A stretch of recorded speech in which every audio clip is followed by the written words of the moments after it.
everyone! Welcome to my kitchen. In today's video, mag-share na naman ako sa inyo ng isang super easy recipe.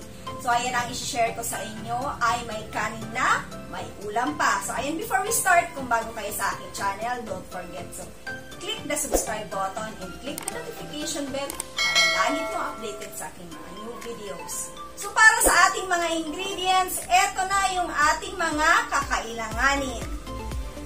So, first, kailangan natin ng Good Life Sesame Oil, ginger, chicken breast, around 400 grams. Kailangan natin ng Good Life minced garlic, ground black pepper, 3 cups rice. So, ganito kalaki ang sukatan ko ng aking bigas. 2 tablespoon na oyster sauce, chicken cube, water. Kailangan din natin ng mushroom,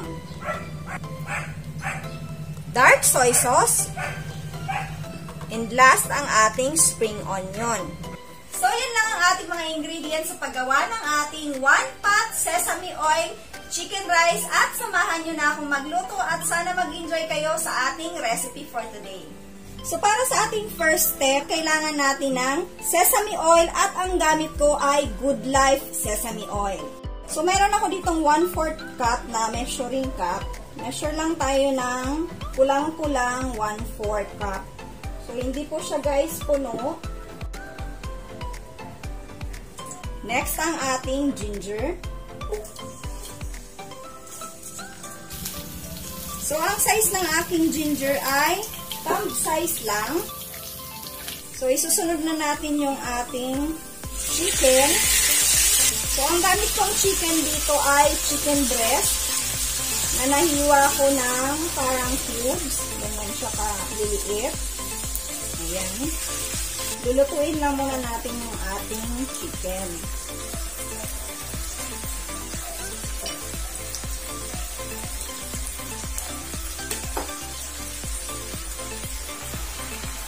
So, para sa ating next step, ayan, meron ako ditong Good Life Fresh minced garlic. So, ito yung gagamitin ko.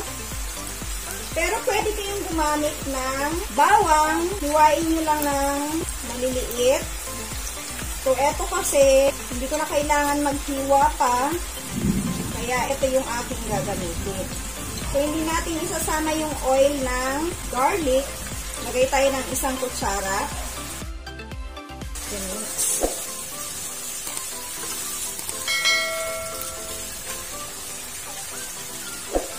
After natin maglagay ng ating bawang, maglagay na din tayo ng ating ground black pepper. Ihalo ulit natin.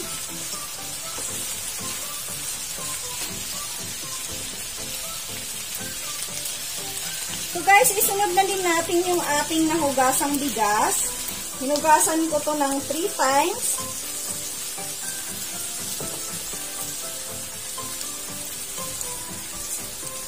Idagdag natin yung ating oyster sauce. So, maglalagay ako ng chicken cubes. So, pwedeng isang buo, pwedeng kalahati, depende sa inyong panlasa. Ang ating dark soy sauce.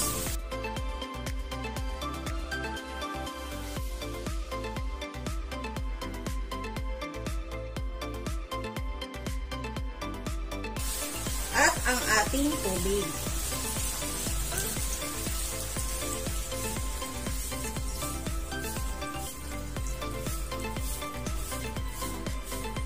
Then, i-mix natin.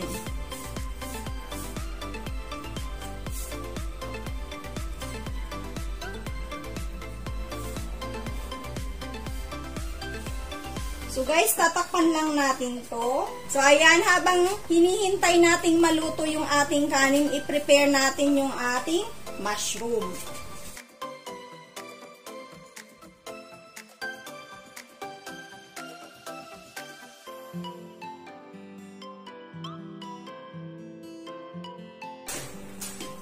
So, i-check natin yung ating niluluto.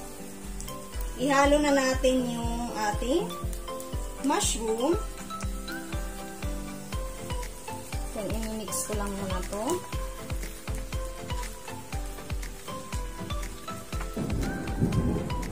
So, tatakpan muna natin to at lulutuin pa natin yung rice kasi hindi pa siya masyadong luto. So, tatakpan lang natin at dapat mahina lang yung apoy natin.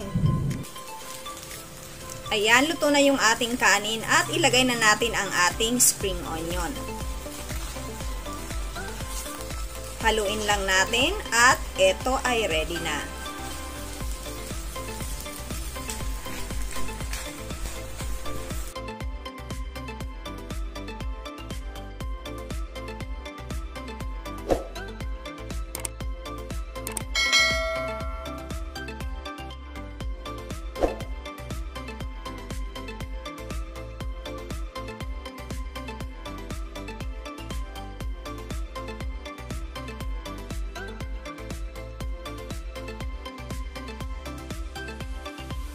So guys, dahil tapos na tayo magluto at eto na yung ating finished product ng ating 1-pot sesame oil chicken rice recipe. Ayan na siya, mainit-init pa. So, magti-taste test na tayo.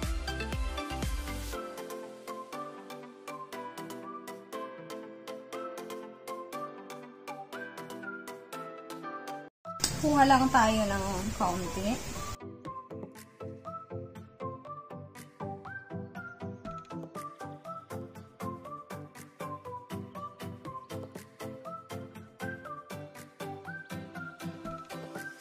Mainit pa siya.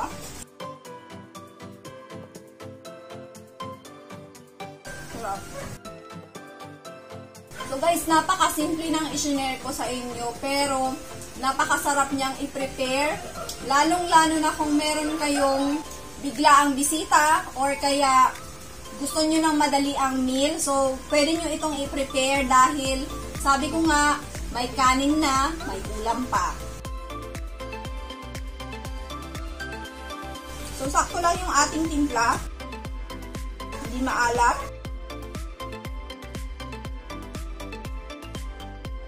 So, guys, itry nyo to dahil alam ko magugustuhan nyo to. So, para sa mga maming hirap na hirap mag-isip ng ulam. So, eto, isahang luto lang.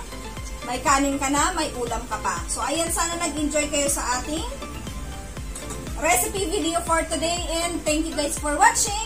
And I hope to see you in my next video. See ya! Bye-bye!